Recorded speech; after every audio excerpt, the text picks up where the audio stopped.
Estamos de volta com o Parlamento com Deus de hoje, falando sobre os tratamentos humanizados na área da saúde. Doutora Suero, a gente estava falando no bloco anterior da recuperação de um menino que teve tanta dedicação da doutora Ana. O senhor também vê isso normalmente? Ou o que o senhor pode perceber no dia a dia? O senhor acha que, por exemplo, o desenvolvimento da tecnologia, das técnicas médicas, a elaboração de exames, isso acaba criando um distanciamento ainda maior entre o médico e o paciente? A resposta é dupla. Sem dúvida nenhuma, a quantidade de exames e as bengalas que nós médicos estamos utilizando para o diagnóstico, que é o diagnóstico armado, cria um distanciamento. Né? A gente acaba fatiando o paciente, faz um ecocardiograma, um eletrocardiograma, faz uma prova de esforço, enfim. E depois junta aquilo tudo e fala, olha, o senhor tem tal doença. Por outro lado, nada substitui o profissional médico, o olhar, o segurar a mão, o entender e até o acompanhar a doença e até esclarecer para ele, olha, o seu quadro é um quadro tão difícil que nós vamos discutir o seu tratamento em plenitude. O senhor acha que vale a pena tratar? A gente sempre lembra de casos, né? A doutora Ana falou aqui alguns casos. Eu cito um caso, uma paciente que tinha um mieloma múltiplo, uma doença degenerativa muito grave, um estado muito acelerado da doença, mas já uma senhora idosa e estava restrita ao leito. E eu conversei com ela e com a família. Nós temos algumas alternativas, entre outras um suporte ou a quimioterapia. Eu sugiro que a senhora faça só o suporte, que a senhora não faça um tratamento ablativo, e discutindo isso com todas as palavras, com todas as letras, com a família. A paciente faleceu com extrema dignidade e até hoje são amigos íntimos meus, isso já vão para mais de 10 anos. Né? Outras pessoas da família foram atendidas. Então, humanizar é muito mais participar, é estar junto, é disponibilizar a arte da ciência médica. Isso depende de cada um de nós. É muito fácil fazer um atendimento médico armado, né? E armado com métodos diagnósticos. Vou pedir um raio-x. Peraí, por que você não escuta o paciente? Conversa para ele. É muito fácil a gente prescrever transfusões sanguíneas baseados num resultado laboratorial. Não, peraí, deixa eu ver esse paciente. Será que ele tem condições de recuperar-se um pouco? Eu preciso transfundi-lo agora? Deixa eu ir para a beira do leito. Como é o caso dela, né? Será que eu preciso realmente amputar essa perna, né? Deixa eu transfundir, deixa eu ver do lado dele. Não, vamos dar mais uma chance a esse paciente de não receber a transfusão, não que não seja necessário. Não abrir mão de nenhum método diagnóstico, mas também utilizá-lo com a mão dada ao paciente. E sempre que for passar para o paciente qual é a realidade da saúde dele, tem que ser de uma forma carinhosa, né? Porque às vezes você falar para uma pessoa que ela está com câncer, mas você sabe que eles pedem para saber no momento em que eles estão preparados emocionalmente para saber, com não certeza. É verdade? Com certeza. Quando ele pergunta, doutor, o que eu tenho? Fala a verdade. Isso. Quem não pergunta não quer saber. Não quer saber. Quem não pergunta não quer saber. Mas aí cabe ao médico falar mesmo Se assim? ele não perguntou, por que eu tenho que dizer alguma informação? Na verdade, ele sabe, no fundo ele sabe, mas ele não quer ouvir do doutor que ele tem aquela doença maligna que vai, né, levar a vida dele. Então, eu tive um paciente também que fazia morfina, porque era um câncer de estado terminal, e fazia morfina sempre. Ele nunca me perguntava o que tinha, mas ele sabia. No olhar, a gente olhava um para o outro, eu tenho certeza que ele sabia o que ele tinha. E ele dizia assim, aí eu dizia, como é que está a dor hoje? Está melhor? Está passando? Não sei o quê. Isso na minha residência, no hospital público, né? Aí ele dizia assim, hoje está pior do que ontem. Eu digo, vou aumentar o remedinho, não sei o quê. Ele demorou uns 2 meses para chegar e me perguntar, o que eu tenho não tem jeito, não é? Porque aí, ele não tinha condição ainda de receber a notícia. Né? Então eu esperei o momento exato para poder dizer. A família já sabia, a família toda sabia do caso.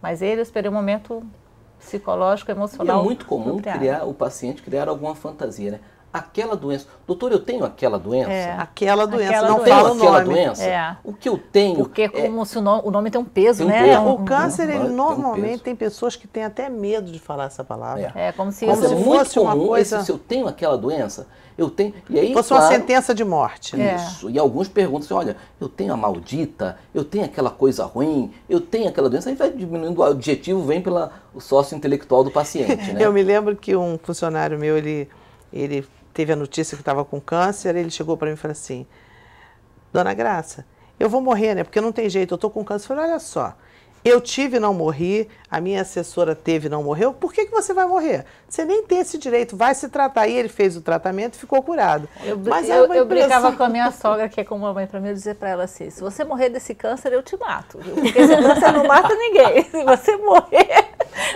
Porque hoje tem cura, tem tratamento, né? As pessoas, só pelo nome, as pessoas já se assustam, né? Cabe a nós aí um esclarecimento. E isso faz parte de humanizar, faz parte de segurar na mão do paciente e falar assim, olha, você tem um câncer.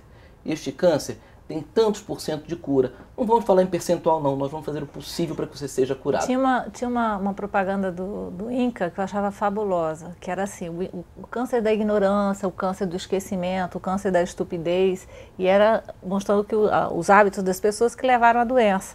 E a negação da doença é que piorava a situação. Então, aquela propaganda era maravilhosa. E então, já que a propaganda tem uma da nossa sociedade, Sociedade de Hematologia, que fala muito interessante. Olha, 100% de empenho quando houver 1% de chance. Isso aí. Eu acho isso muito interessante. Claro, como gestor, né, não sou gestor, mas sim para os gestores, talvez isso não seja uma realidade fácil. Mas para nós médicos, sim. A gente pode se empenhar 100% naquele que tenha quase nenhuma chance. O meu chefe da cirurgia geral, ele dizia, esse negócio de percentagem não serve para doente. 10% das pessoas acontece isso, nele é 100%. Para ele... E de qualquer maneira, ele vai sempre querer acreditar que ele está no 1%. Meu chefe tinha essa frase, o professor Ali Pacheco de Oliveira falava, olha, 1% é 100% quando é comigo. Isso aí. Essa frase dele eu achei assim... O meu chefe também dizia isso. 1%. Agora, quando é uma criança, é mais fácil do médico estar mais humanizado, ele se sente mais... ele trata com mais carinho quando se trata de uma doença em criança? Acho que depende muito dos profissionais. Toca mais o coração? Toca mais a população de uma forma geral. A criança sempre sensibiliza mais. Mas há casos e casos. E a criança, ela tem uma capacidade que a gente às vezes menospreza, mas ela tem uma capacidade de dizer o que quer, né? E de recuperação também, de recuperação fantástica, muito rápida, de responder a tratamento assim. Às vezes, e talvez tenha muito menos medo do que a gente de enfrentar. E eu acho que ela aquilo, responde muito mais a essa terapia psicológica. Você tem que souber lidar com a criança. O perigo, né? Exatamente. É uma santa ignorância, né? Uma ignorância para o bem, porque ela não ignorando, ela não tem medo. Ela ignorando, ela não tem medo. Então ela enfrenta com coragem. Então elas são muito... A gente vê bebê recém-nascidos, né? Com uma valentia, brigando para viver, que é a coisa mais linda. Verdade. E a gente tem alguns estereótipos que aí, sem dúvida nenhuma, mobilizam muito. Né? O bebê, a mulher grávida, a senhorinha, quando é uma senhorinha com um crochê na mão, então essa passa na frente da fila de qualquer um. Né? Ela pode estar ali com a unha encravada e um infartado vai ficar, mas a vovozinha fazendo crochê vai entrar na frente. Tem direito, porque tem mais de 65 anos. Ela está dentro do mas olha, a gente tem alguns estereótipos. Mulher grávida, então não, se for uma mulher, uma grávida ainda mais simpática, gordinha, nossa, essa entra na frente de todo mundo. Pode ter aquele infarto grave ali, estribuchando, ela vai ser atendida para a dorzinha de mesmo cabeça que não dela. tenha nada demais, né? Mas isso a gente vai controlando e vai lidando no dia a dia, né? É verdade. Aí, doutora Suero, já que a gente está no Parlamento com Deus, vamos falar um pouquinho também, já que esse tratamento humanizado, não só na área da saúde, mas em qualquer outra área, é o que Deus espera de todo mundo. Ele manda a gente procurar, né? Todo aquele que está cansado, que está doente, que está desesperado. Ele pede para que a gente o procure. Na verdade, eu diria que uma doença, uma entrega, uma crucificação, um sangramento, isso tudo nos salvou. Isso tudo tem um preço. Se eu não consigo lembrar de Cristo como meu Salvador no meu momento de doença, não tem muito sentido sequer exercer a medicina. Então, a arte de curar, ou a arte de tratar, eu acho que é muito mais uma arte de ser humilde. É assumir de que eu sou um instrumento de alguém muito maior. E se a gente consegue fazer isso, com certeza a gente desce muito desse pedestal de médico e passa a ser só, olha, eu sou um instrumento, eu sou um alicate, eu sou uma chave de fenda na mão de alguém muito maior. Mas eu quero ser a melhor chave de fenda, eu quero ser o melhor alicate. Mas se eu entrar no centro cirúrgico, como já foi o meu caso, e você perguntar, está preocupado? Você diz assim, não. Você é só instrumento. Os médicos ali são só instrumentos de Deus naquele momento. Então, acho que a fé, ela cura, ela salva. A gente tem a certeza hoje, até com pesquisas, que pessoas que têm fé ficam curadas com muito mais facilidade. Então, a fé em Deus, acho que faz toda a diferença na nossa vida. É o aliado mais forte no seu tratamento. É o nosso aliado. Alivia o nosso tratamento, alivia nossas ansiedades, sem querer aumentar. E aí é uma frase que está no texto, não andeis ansiosos de coisa alguma. Em tudo, porém, seja conhecido de Deus as vossas petições, pela oração e pela súplica. E a graça de Deus, que excede todo entendimento, vai guardar os nossos corações e as nossas mentes em Cristo Jesus. Eu acho que isso é muito bom para nós médicos, para os pacientes. Se a gente tem isso em mente, olha, está tudo na mão de quem vai fazer. E nosso Deus é um Deus de amor, né? Amém. E o amor está em todas essas atitudes, na humanização do hospital, na humanização das famílias. Então é o amor que rege toda essa história da nossa vida, né? É verdade. Bom, gente, infelizmente nosso programa está acabando. Doutora Ana, muito obrigada pela sua participação. Doutora Suero, mais uma vez obrigada por ter vindo. Deputada, queria que a senhora passasse para os nossos telespectadores os contatos do programa. tvcomdeus@alesg.rj.gov.br e toda quarta-feira no auditório da Alesg você é o nosso convidado para um culto de louvor e adoração a Deus. Muito obrigada mais uma vez a todos. E se você quiser rever esse programa, basta acessar o nosso site, que é www.tvalerj.tv. TV Alerj, o canal do povo fluminense.